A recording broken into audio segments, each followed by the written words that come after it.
Hello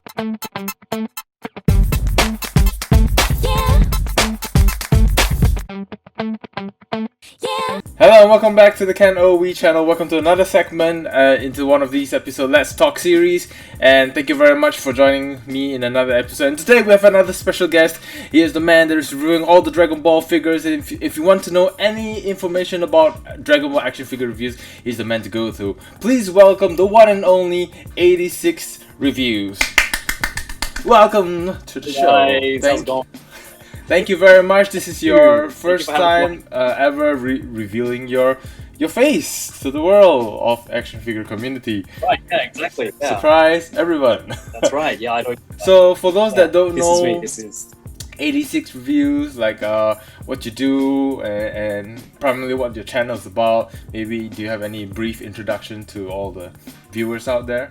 Yeah, sure. I mean, yeah, you can call me a toy reviewer, but basically what you mentioned in your intro, yeah, I basically just review Dragon Ball figures, or figures that are in the the Dragon Ball line, SH Figure Arts, Figure Eyes Standard, and a couple of other lines that fall into that category. You mentioned that like recently you started honing into Dragon Ball figures, right? But when I was looking through your channel and finding out, but you started out differently. You started reviewing, like there were Marvel Legend figures, there was Transformers figures. So what started it all, and then how did you go into Dragon Ball, like specifically? Sure, yeah. Yeah, I mean, like this channel started, I want to say 3 years, maybe 3 years, I think. 3 years.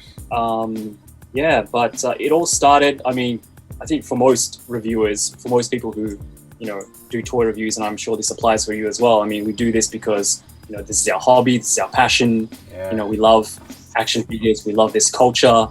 But yeah, for me, it was that was a major part of it.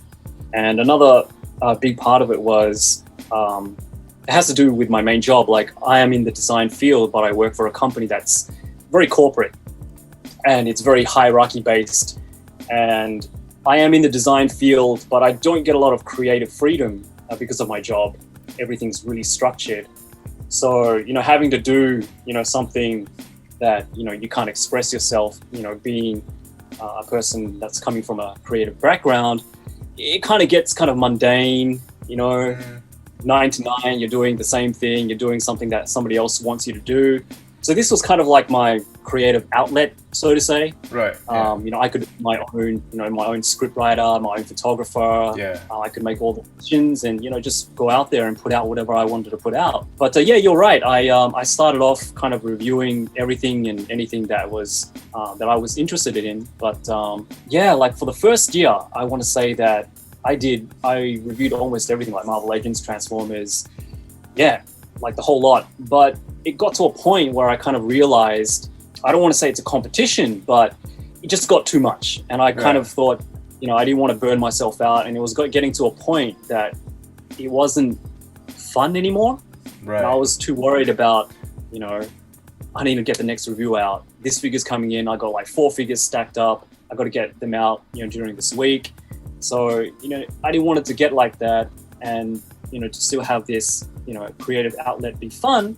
I kind of focused it, mainly on the one thing that I, enjoy probably the most out of this hobby, and Dragon Ball with it. I still do collect a lot of other figures that I don't review on the channel, but, this is kind of my niche. This is kind of my thing now for 86 Reviews. So yeah, that's pretty much how my channel came to be. Yeah. Oh yeah, you don't want to push things to the point that your hobby becomes work, then it becomes tedious and it just sucks all the fun out of it. It's just not fun anymore. How did the name 86 Reviews came to be?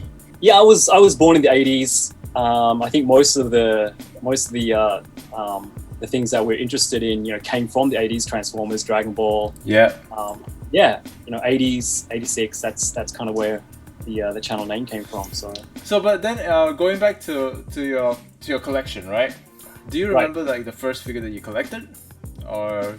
Yeah, the first, like I said, I was into Transformers when I was a kid, and the first 2 Transformers I remember it was my mum who bought them for me. Was Chrome Dome and Brainstorm actually.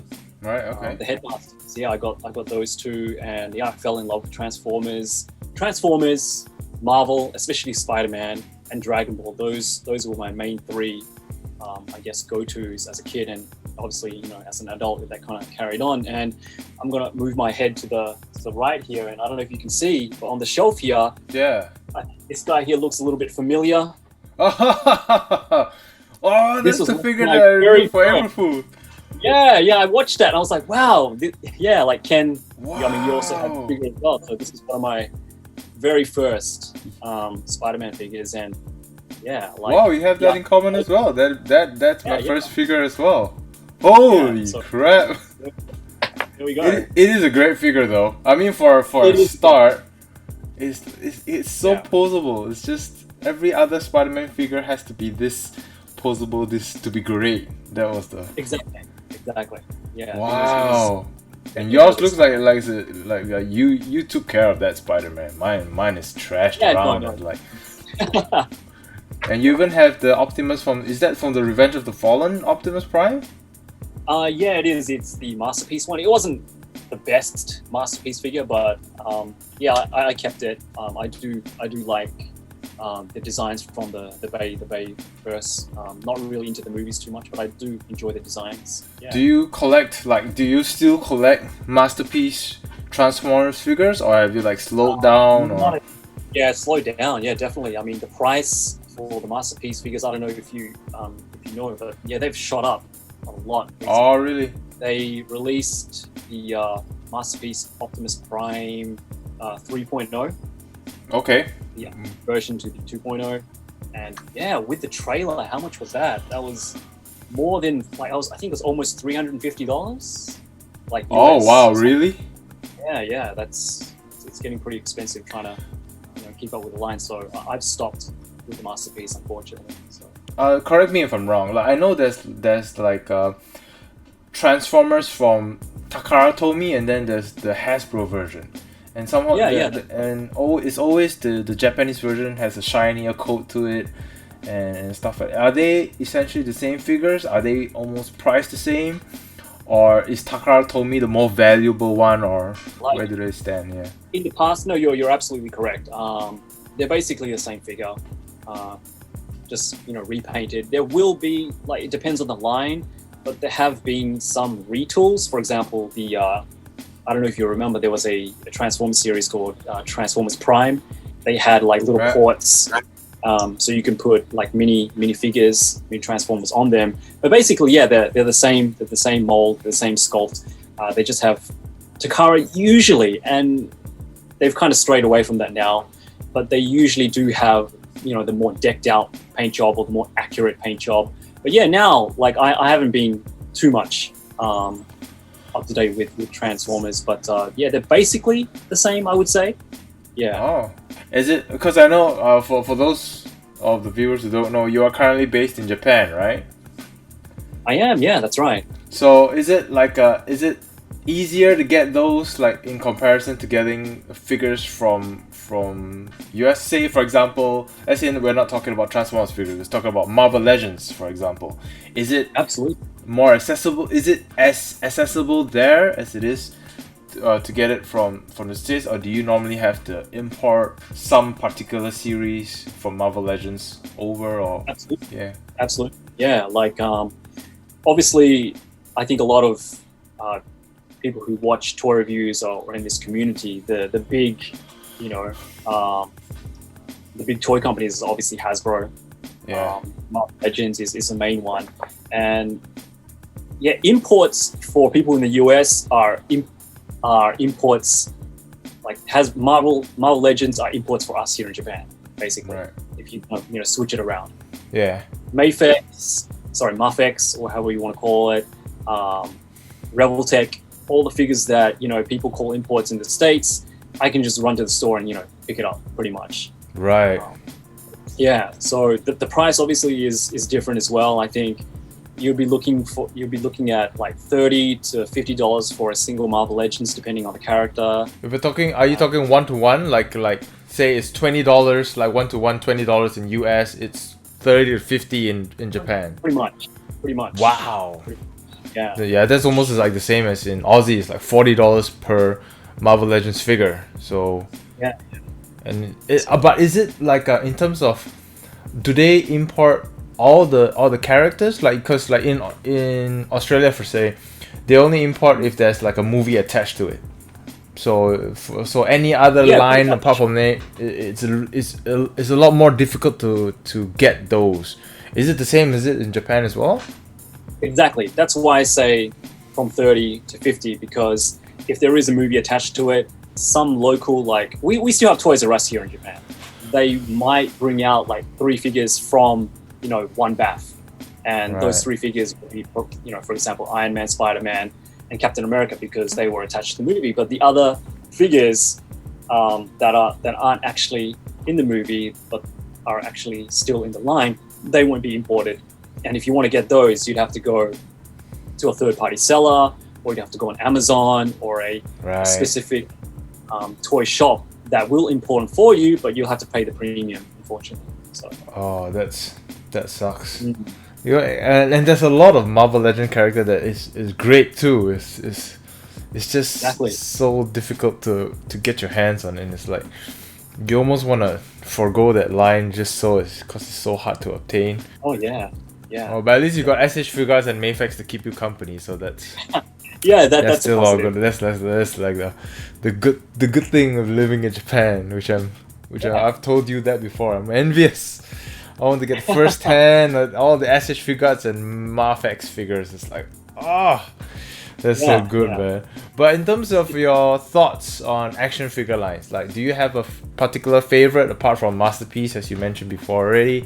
Like, well, basically, I collect SH Figures, the Dragon Ball line. So that's pretty much my bread and butter. But I also collect Mayfex, mostly the comic book based figures.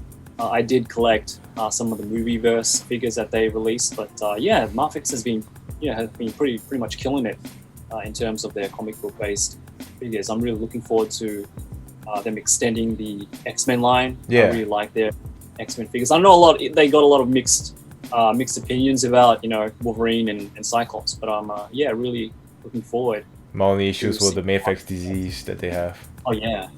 But hopefully they get better. I don't know.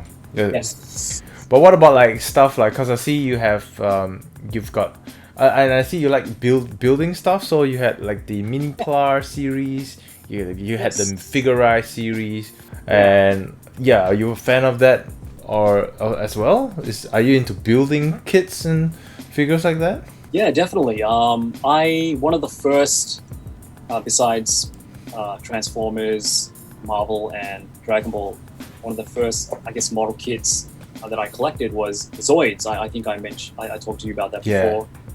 Yeah, Zoids was probably one of the first model kits that I actually collected, and I had actually quite an extensive collection of Zoids, and that kind of carried over to Figure-Eyes. It's not as complex as some of the Zoids are, but it's definitely fun. It's relaxing. You can just sit down for a couple of hours, put stuff together.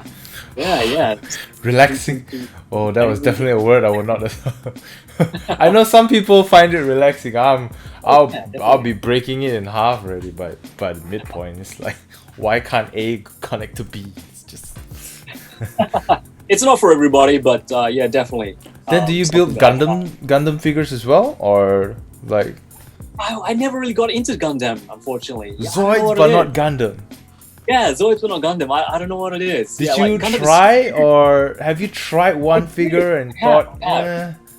I bought a couple of kits, but I don't know. I just never got into the whole Gundam thing. Right. But, I know it's huge. Like, it's absolutely huge here in Japan. Like, I work next to Akihabara, and I'm sure most of you viewers who watch will probably know what Akihabara is. But if you guys don't, Akihabara is the mecca for geek culture here in Japan. So whatever you're looking for, whether it's Gundam or like Kamen Rider or whatever, anything, you'll find it in Akihabara.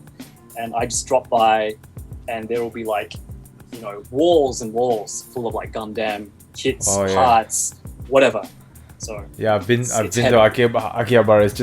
It's geek heaven.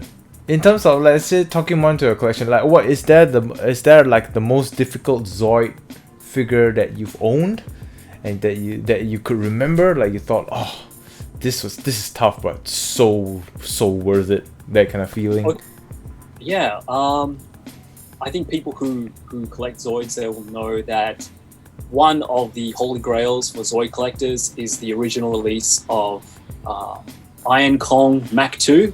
It's the red version with the upgrade kit, and you can find one that's built. If it's still in good condition, you can probably find one going up, selling for almost 2K. Really? No. Oh, yeah. 2,000.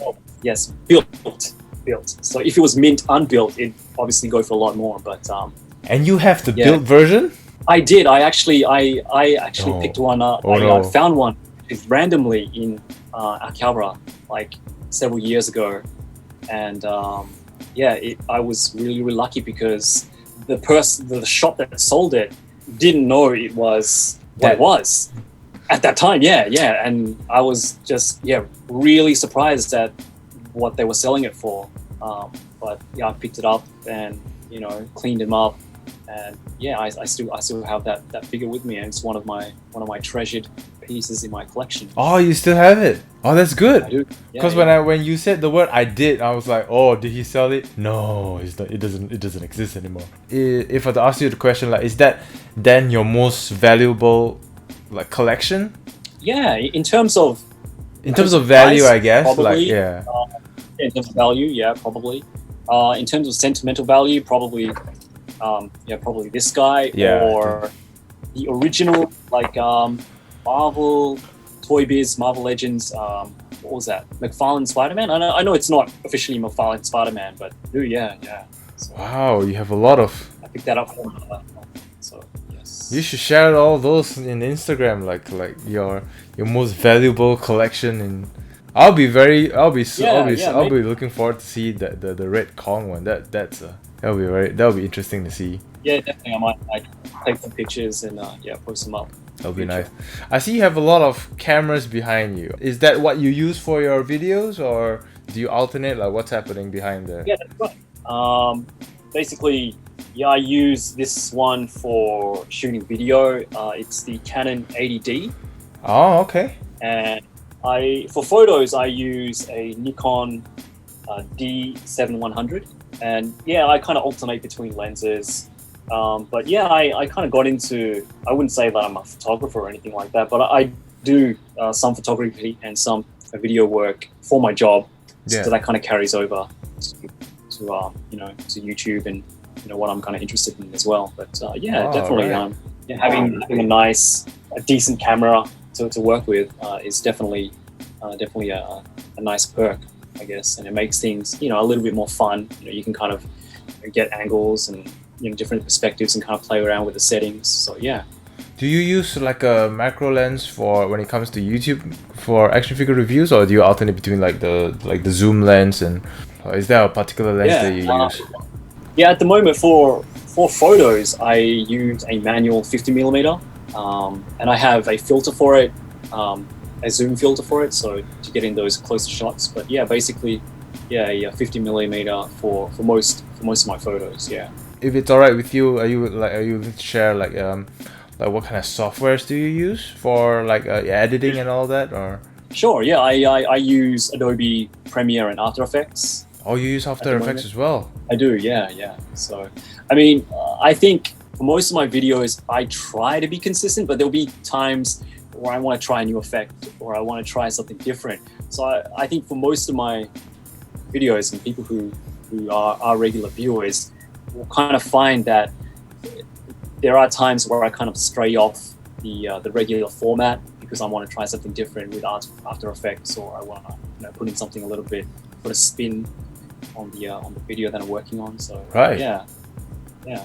So was all this like you already had like basic skills of all these softwares, or did you have to learn it yourself, or? Yeah, I mean, I had a basic understanding. It was kind of what I studied back in university. But yeah, most of it is just on hand. if I wanted to do something, I'd probably just go on YouTube. YouTube, just Yeah, learning how to. Exactly, pretty much. So in terms of like just starting off your journey as an action figure reviewer, like how did you start with your setup? Is it like 2 lamps and one lamp, or is it straight up studio lighting already? It's like I'm ready for this gig. It was nothing like that. It was nothing. It was my camera. It was my iPhone 6S at that time. It started with the phone. It started with the phone. You said the very first review I did was these candy model kits, and it was of the Power Rangers Megazord. Right. I had to put it together. Yeah, that was my very first video. It was a 2-part video, and I did that all on my phone. I recorded it all on my phone. I had, I think 2 spotlights just to get some extra lighting. That was pretty much it. Wow. So it started with that. So what's the setup now? Is it the studio light already, or is it still No. It's nothing like that. Yeah, no. Okay. I mean, obviously I got a couple cameras that I use now for shooting, but the computer that I'm using right now, that I'm using to talk to you on, I'm actually in my little mini studio right now. I've got 2 lights that are kind of like positioned around kind of like a white box. Yeah. Set up, and I have some backgrounds, some colored backgrounds, and a couple of other handy lights that I use as well for close-up shots. But yeah, that's pretty much it. It's nothing intricate, or it's nothing spectacular. Well, it goes to show, like, if you want to start on an action figure review journey, there's you can start with pretty much just a phone and a few lights. So absolutely, just start with that. I'll delve deeper into all that later. We're just gonna take a short break, but after we come back, what I'm gonna do is, since you say that you are a fan of Dragon Ball, I'm gonna be testing you a little bit on your knowledge on Dragon Ball, and we shall find out and see if he is indeed the master of Dragon Ball. So everyone, stay tuned. We'll be right back.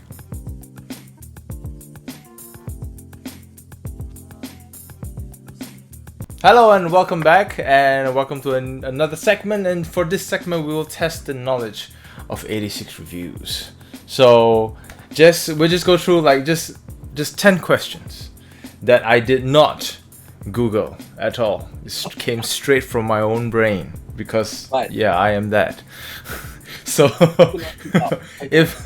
but we shall see whether or not you have that knowledge. So I'm just gonna give you really just 10 simple questions. Hopefully they're simple, hopefully somewhat challenging, and then hopefully I can answer them. Yeah. we'll just shoot. We just go straight through it. So out of 10 questions, the first question goes, simple one. Name of the Dragon Ball creator. No. Akira Toriyama.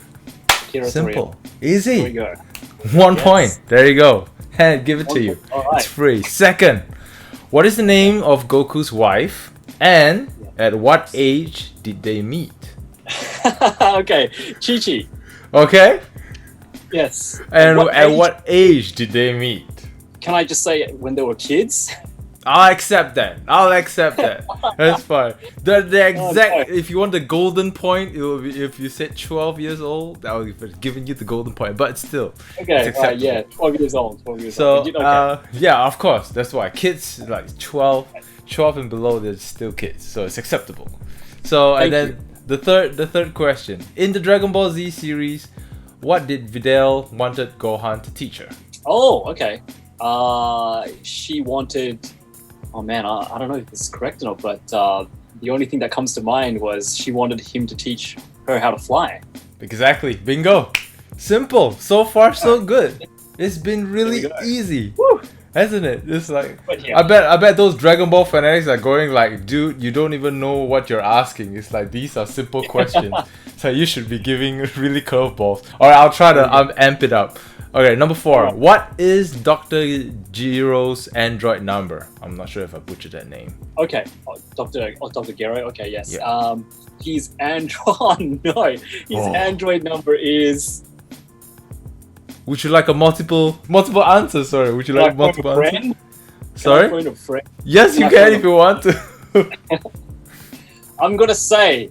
Oh, TikTok. Is this the curveball that I threw? Could this be? Is this a strike one? I'm gonna say 15.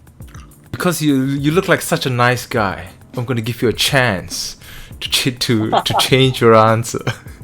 Because your reputation's on the line. Are you sure? Oh, it's on the line, isn't it? Yeah, my reputation's on the line. Oh. Do you want a multiple answer, just in case? Okay. 19. Because you're such a nice looking dude, I shall give you a multiple answer. Just to be safe. Oh, this is embarrassing. I'm gonna lose all my subscribers. Oh no. No! Because this is definitely, I'm sure not everyone would have to Google this. Wait, there you go. So it's either 15, 17, 19, 20. 20. Is that your final answer? That's my final answer. 20! I knew you knew it all along. Simple, isn't it? My third try. Okay. No, with the power of editing, even though I'm gonna leave this in, I could make you answer it on your first try, but I will not. Because humans have flaws. No. Sometimes we can't remember everything, can we? Right, yeah. So it's all good. It's all good. That was a curveball. That should be lower down the list because I don't know as well. I was like, is this a difficult? Alright, bring on the next one. Next one. How many forms does Goku have, and can you name them all? Okay. Alright, forms. So he has his base form. He has false Super Saiyan, Super Saiyan 2, Super Saiyan 3. Are we talking about GT and... Yeah. GT, Z, Super. Okay. We have Super Saiyan 4, Super Saiyan God, Super Saiyan Blue, Super Saiyan... No, we have we have Ultra Instinct Omen, Ultra Instinct Mastered, and I don't want to call them forms, but it's a technique. We have Kaioken, the base Kaioken, and we also have Blue Kaioken as well. We also have his Ozari form. I don't know if it's a form, I guess. Yeah, I guess it's a transformation. I guess it's the first transformation that he actually goes through before Super Saiyan. But yeah, how many is that? I think, what was that, 13? 14? Well, I don't know. Well, in this case, I think you beat the person asking the question because I listed... You went past the list. So it's like, okay. I guess my research stopped somewhere. I need to do my research better. Yeah, no, yeah. I even got like someone named like Great Ape as part of his form as well. But then again, it's like it's not really a form per se. But it's up for debate. So yeah, it's up. But either way, you know your Goku forms. So that's down. It's all much good there. Yeah, the Android questions. Yeah, I think that one should be lower on the list now that I think about it. Alright, the next question. In Trunks' world in an alternate timeline, what was the cause of Goku's death? He had the virus, the virus. Oh. No, the heart virus. And the virus that. So in Dragon Ball GT, why was Goku a kid again? Mm-hmm. If you could explain what happened there. I was never really a fan of GT. I didn't even watch the whole complete series. No. He became a kid because it was... Oh no! Just a rough gist of what happened. He was fighting a particular enemy, and at that time he got reverted to a child because of a wish, because of the Dragon Ball wish that wished him back to a kid. I think that's right. Close enough. Yeah. The more descriptive one is the Emperor Pilaf and his crew gathered the Black Star Dragon Ball and summoned it and accidentally wished Goku to be a kid again. So that's what happened. But it's still close enough. Yep. Go. Then the next one.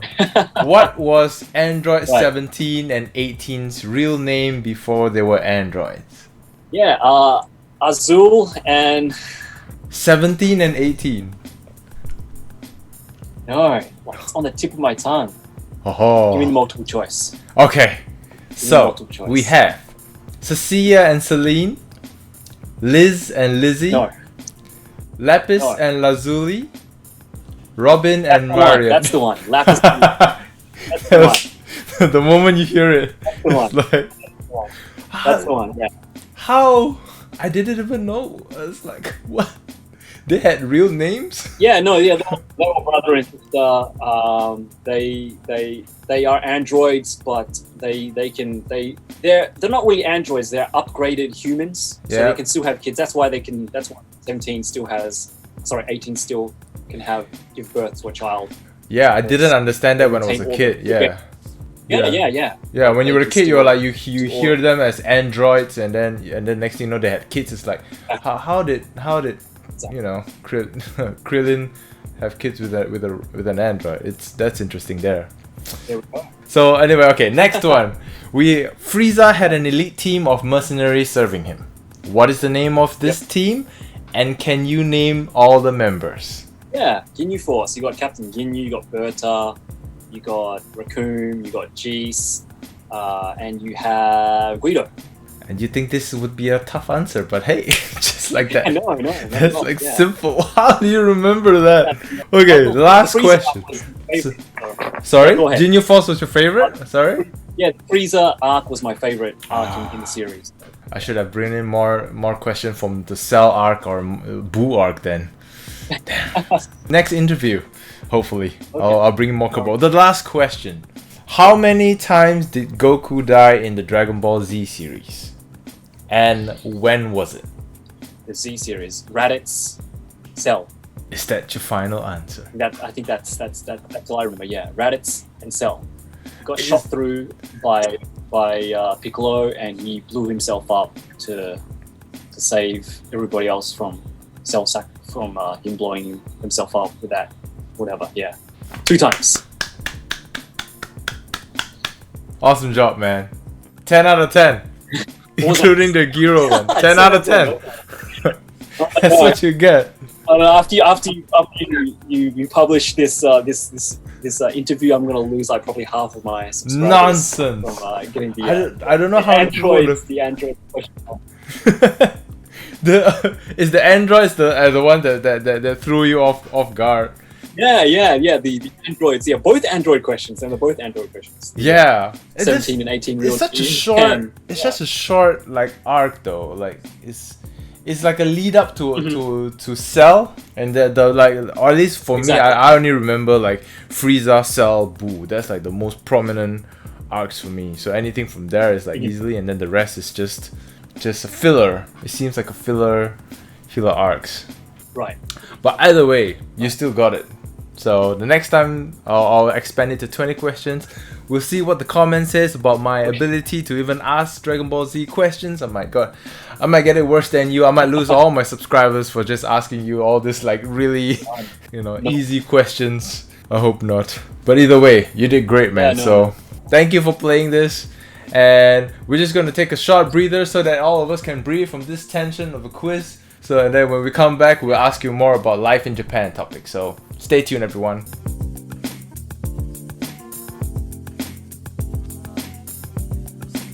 I was like Googling what was the toughest Dragon Ball questions and see how.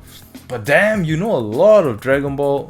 Like, do you often rewatch it, or do you catch up with series? Really. Or? Actually, like, I mean, I enjoy Dragon Ball, but it's not one of the most rewatchable like TV series or like everything. I would say everything, like even the Cell arc it's kind of like, I don't want to say mundane, but it gets kind of repetitive.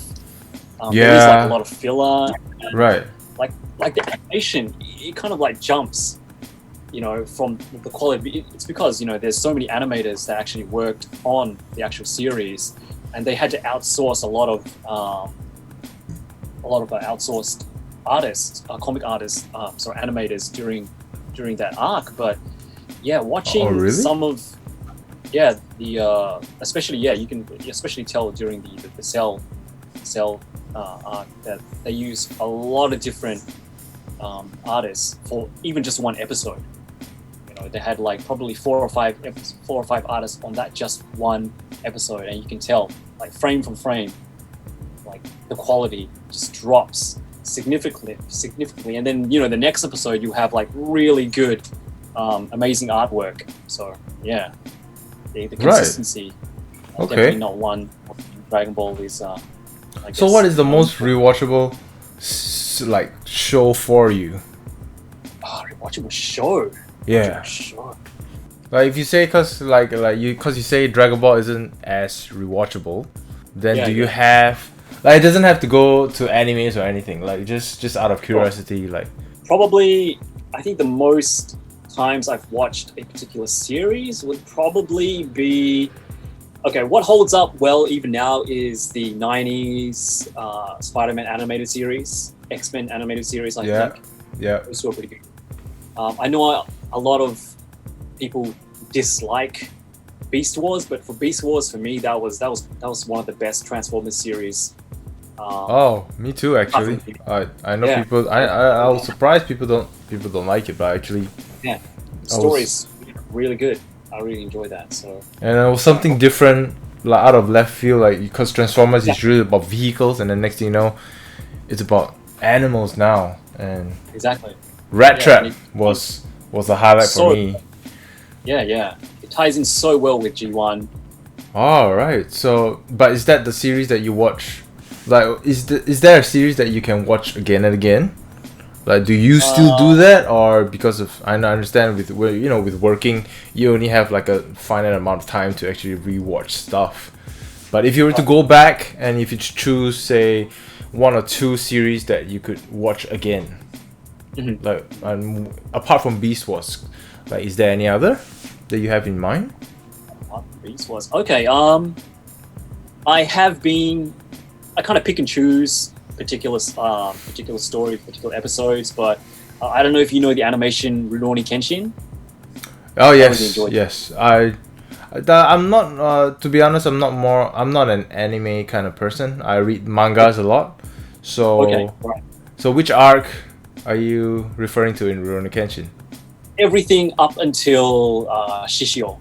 After that, I kind of lost interest. So After Yeah. Chichio, it seems like it could have ended with Chichio, but then they just Right, yeah. had to prolong a little bit more, and it felt. I do like how they tied in Tomo's brother at the end. How he kind of tries to redeem himself, like that final kind of, that's where it all started, so this is where it all kind of ends. Yeah, it And was they a are nice doing the live circle. Yeah, they actually Exactly, yeah. wrapped it up really nicely. But it's like all the excitement that was built up for Chichio, and then once the final battle ended, it kind of felt like he defeated someone big. Yes. It kind of felt like I don't know about how you feel about Dragon Ball. Like it felt for me, Cell was always that enemy. The main guy? Yeah, it felt like the main enemy for me. Like Boo was tough to beat, yeah, but Cell was the one that you remember. And after that, it just felt like it just feel like they needed someone else to beat. So Definitely. So Chichio was he like was the only Cell one for that- me, that kind of thing. Yeah. But, did you the live action movies for Kenshin? Yeah, I'm personally I'm a huge fan. What about you? Do you like the live action, or is not into? No, I do. I think they did extremely well. They were really respectful and faithful to the source material. And I'm looking forward to the new ones, the two new movies that's coming out. That was supposed to come out this year, but because of everything happening, it's next gonna year, be. so. The cast was just amazing. But then again, the one of the reasons why I watched it was because the main guy was a Kamen Rider, so. Right? Yeah, Deno. So that made me want to watch. But he turned out to be really amazing as Kenshin. He did. But did you have a problem well. with Megumi or any of the female characters? I a lot of people, like, I'm speaking people here in Japan who are fans of the series, weren't too crazy about Kaoru. Yep. The actress who portrayed Kaoru. Yeah. Megumi, like, I know the actress because obviously she's popular and she's famous here in Japan. She doesn't really have that kind of sexy look. Look. Yeah, she doesn't. There's nothing against the actress. Just putting it out there. It's just that if you see the character in the comics, and then you see her, it's like they just don't match. You know, They don't match. Exactly. I didn't know Yeah, that people were having mixed reactions to Megami and Kaoru as well. Yeah. So I think it's people who are actually, fans who have watched and have read the manga. Yeah, I guess they're the ones who feel the strongly about the casting of those two. But yeah, everything else, for me, I don't want to say it was a bad choice. It was different, but they kind of portrayed Sanosuke a little bit different to the manga. Yeah. Like they kind of made the comic relief of the series of the movies, which wasn't bad. He had his moments, but yeah. Okay, what are your thoughts on Chichio then? I enjoyed him. Like that the actor who portrays him. He again is a very famous and popular actor. It seems that all the male characters, they did a good job in casting, or at least casting actors that look similar to the part. But when it comes to the female characters, like even I forgot the name of Chichio's the partner. That there was a girl that always follows Chichio. Yumi. Yeah, even she was the actress that portrayed her didn't have that aura or that presence that Yumi has, like cold yet sexy presence as well, that she could kill you with just her glance. And it was just I don't know. That's the only gripe I have with those Rurouni Kenshin movies. But apart from that, action-wise story, Kenshin itself is top notch. Yeah, like funny thing I'm sorry, we're probably dragging this way too long, but no. Funny thing you should say, but I don't know if you've seen the actress that they're casting for the new movies. I'm not too crazy about her playing Tomo as well. I didn't see that. Oh no. Yeah. Really? Yeah, like in Japan again, she's a cute actress. She's there are like so for me many. when I watch. There's so many actresses in Japan. I've seen Japan actresses. There are a lot of sexy looking ones. There are cute ones and there are pretty ones. Right. So, But yeah, in my image, Tomoe is I wouldn't say that she's sexy, but she's more pretty, mature, like just pretty. She's beautiful, right? Yeah, she's supposed to be that lady that captured Kenshin's cold heart. Yeah. So she's gotta have that look. Oh no, I'm gonna be. That's sad to hear. I'm gonna Google this after our conversation, and I'm just gonna go to bed depressed. Yeah. We shall see. When it comes out, let's have another conversation where we talk about Kenshin. So that'll be pretty interesting right there. So we have a new segment in the future, hopefully. Yeah. So let's reel it back in. Let's just go back to action figures. So just going back to being an action figure reviewer. Just want to talk about, like, if you could share like the best thing about being an action figure reviewer, or the struggles of being an action figure reviewer. If you could share it with viewers out there who is just curious about that part of the job, Oh yeah, absolutely. I mean, it's gonna sound kind of cliche, but the best thing would definitely be the community. If we didn't have this community, we wouldn't be reviewers. We wouldn't have an audience. We wouldn't have people to talk. I mean, I wouldn't be talking to you right now. So definitely people who share the same hobby, share the same passion. I mean, obviously, I'm not the only one. I'm probably not the only one who collects out of all my friends, but I'm probably the only one who has, this amount of enthusiasm for this, culture, this hobby. So, finding people who have that, who share that same kind of passion is definitely a positive thing. Yeah. So then, what are the struggles that you've encountered or you felt like going down this path? Money. There we go. Money balance. Obviously, I think that's everybody's, all collectors. Anyone with a hobby. Money is. It's not necessarily. Yeah, exactly. It's not necessarily just collecting action figures. Everybody who has passion for something, you're gonna have to balance your life. Of course. So do you have like a go-to place in Japan that you get all your action figures from? Yeah, we were talking about earlier that I work next to Akihabara, which is the mecca for geek culture. Living here in Japan, working in a place like that is definitely definitely a nice perk. I can just drop by, and there's ever a new release, go down in the morning, pick up my figure, go back, go to work. If there's ever a Tamashii event, I'll just clock off work, just hop over to the event location. I mean, this was before COVID, right?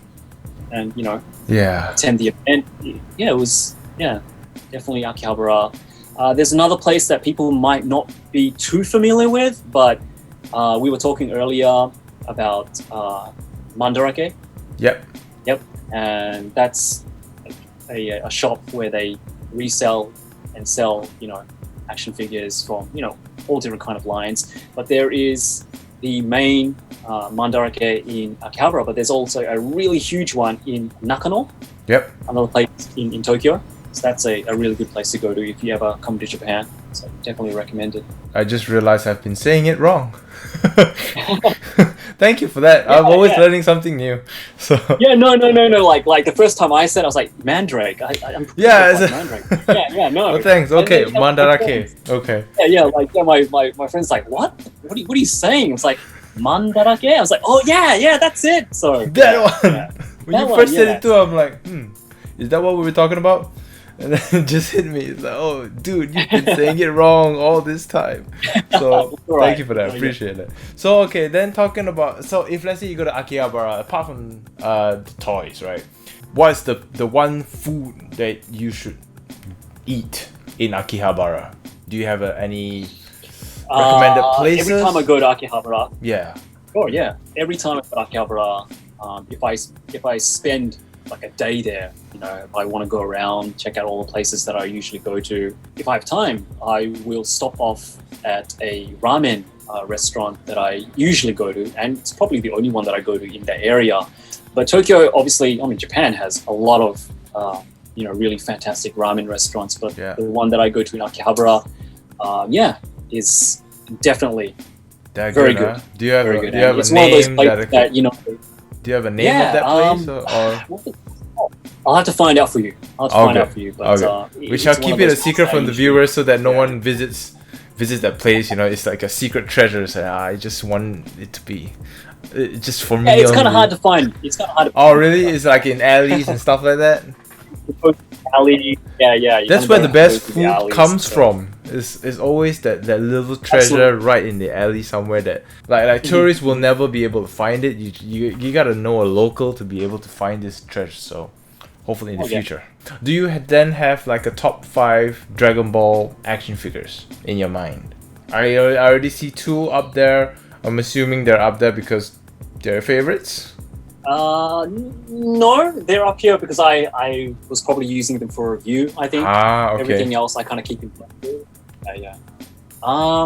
So no, let's just not say not 5 or like 3 even, if you have. Okay, sure. Yeah, top 3 or top 5. I would say the 2 newer Brolys, the Ikari Broly. Yep. And the Full Power Broly from the new movie. Those 2 figures were fantastic. In terms of sculpt work, articulation, they knocked it out of the park. Those are really 2 really good figures. Super Boo was also a really good figure. Really expressive. You could do a lot with that figure. I think those are probably, I wouldn't say they're my top 3, but those are 3 that kind of stand out in my mind. Is there like the 3 worst figures in your mind that stand out? Worst figures? I wouldn't say worst or disappointing. Okay, disappointing. I really want Tamashii to do another future arc Trunks, like from Dragon Ball Z. We got one from Super, but I really want them to give us a 2.0 for Trunks. The original was okay. Like the original release, they had like a ton of accessories. The paint was decent, but they also re-released that as a premium color, and that premium color, that's the only one that I have. Yeah, no, it looks like a McDonald's toy. Really? Yeah, like the paint job is pretty sloppy. It's kind of gummy. It doesn't hold up compared to other figures. So that's one that is kind of disappointing. And I know some people might disagree with me on this, but the newer Super Saiyan 3 Goku, some of the faces don't really do it for me, especially the one where he's smiling. He kind of looks kind of derpy. I don't know what it is, but I think they they could have done faces. They could have given us a straight face as well. The sculpt, the body they use is pretty good, but not too happy with the faces, unfortunately. Okay. So I'm not going off on a tangent. Say, Yeah, no. if I only had money for one Goku figure, so far the ones that have been released, what would be your most recommended Goku figure to get? Like, you gotta have this figure in your collection because it's that good. Not considering like exclusivity or it's good because it's exclusive, but just overall value and stuff. Yeah. Right. The best Goku figure, in my opinion, if you can only get one, is probably the Awakening Goku. The Awakening. The Awakening. The one where he has the one in the Frieza arc when he's fighting Frieza and he becomes Super Saiyan for the first time. He's got the half-torn shirt. Yeah, right. That one has some of the best sculpt work. It has shading, and it has. So yeah, that would probably be the one to get for me anyway. That's the one that stands out of all the Gokus. Of course, base form Goku. Everybody has to have a base form for Goku, but in terms of sculpt work, articulation, the whole package, Awakening Goku. Is it expensive now? Yeah, no, go ahead. What's the most expensive Goku right now? Yeah, what's the rarest Goku to get? Is that the rarest Goku right now? No, it's not. It is quite expensive, but the most expensive, I wouldn't say rare, but the two most expensive Gokus now are Super Saiyan God Goku, Battle of Gods, and Goku Black, the original release, not the exclusive one. Is there a reason why? Because the exclusive doesn't come with the base form head. Yeah, they that need simple. the base form head. So, and the paint job is a little bit different. So, my last question before we go to the last segment is that if Dragon Ball didn't exist, what action figure line would you be reviewing or continue reviewing if you didn't have Dragon Ball? Ooh, if I wasn't reviewing Dragon Ball, what would I review? Say, but if Bandai stopped Dragon Ball figures altogether, which they won't ever, but let's just say that they do, like what would be next? Yeah, like I want to say Marvel Legends, but we don't really get Marvel Legends, too often. So probably like the import versions of Marvel figures, like Mafex or Revoltech or whatever other companies here in Japan that makes Marvel, I guess. So yeah. Okay. So yeah, the next time that I do talk to you, I would like to talk more about Amazing Yamaguchi line. That's one of them, and something that I want to delve in deeper because I don't really know what's happening there. But yeah, we'll get to that in the next segment in the future if I ever have a chance to talk to you again, which will be very interesting for me. So we'll just take another short break if that's okay. And when we come back, we'll go through the lightning round and then we'll end the segment. So thank you all very much for watching. So stay tuned.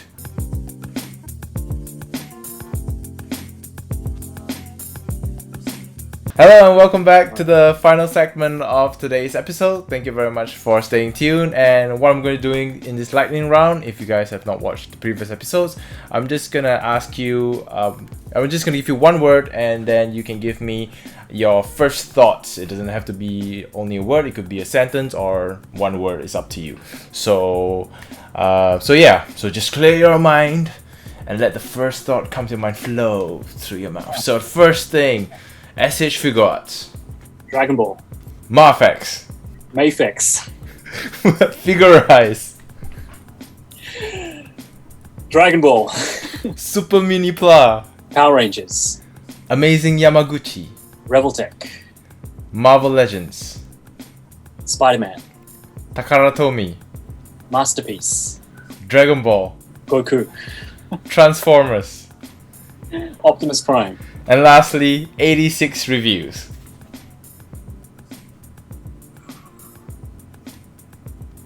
I'll take that as a word. Yeah, we make it. I let the audience decipher that for themselves. Absolutely, little mystery. There we go. That's good enough.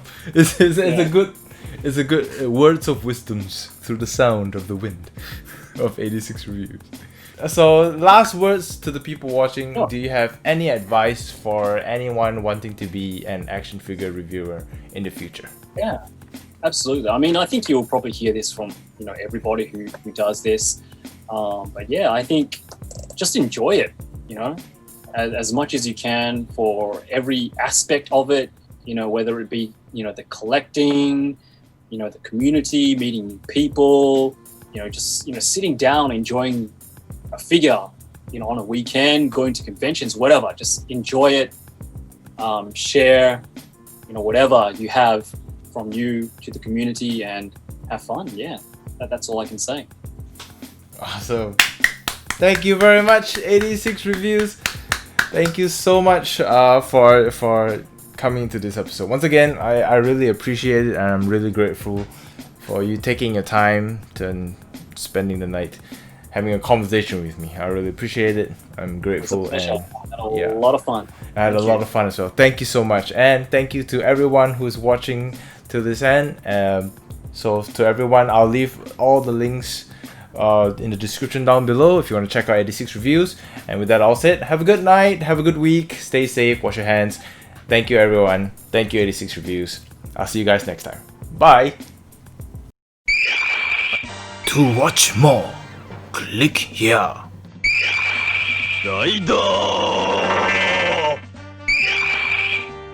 Click here for video 1. Click here for video 2. Click here to subscribe. Click it. Thank you for watching. Arigato. Thank you.